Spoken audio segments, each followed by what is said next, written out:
Hyderabad Skyline ను పూర్తిగా మార్చబోతున్న మహానిర్మాణం. దక్షిణాసియాలోనే అతి ఎత్తైన 72 అంతస్తుల ఐకానిక్ టవర్ గట్ కేసర్లో త్వరలో ప్రారంభం. హైదరాబాద్లో దక్షిణాసియాలోనే అతి ఎత్తైన భవనం నిర్మాణానికి సన్నాహాలు ప్రారంభమయ్యాయి. నగర శివార్లోని గట్ కేసర్ ప్రాంతంలో 72 అంతస్తుల ఎత్తైన భవనం రూపుదిద్దుకోనుంది.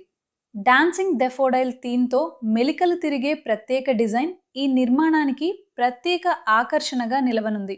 వచ్చే ఏడాది ఫిబ్రవరిలో ఈ భారీ ప్రాజెక్ట్ అధికారికంగా ప్రారంభం కానుంది. పూర్తి అయిన తర్వాత ఇది కేవలం దేశంలోనే కాదు, దక్షిణాసియాలోనే అతిపెద్ద మరియు ఎత్తైన భవనంగా నిలవనుందని సమాచారం. ఈ ప్రాజెక్ట్తో గట్ కేసర్ ప్రాంతం అంతర్జాతీయ స్థాయి గుర్తింపును సొంతం చేసుకోబోతోంది. ఇది కేవలం ఒక భవనం కాదు, హైదరాబాద్ భవిష్యత్తును ఆకాశానికెత్తే మహానిర్మాణం.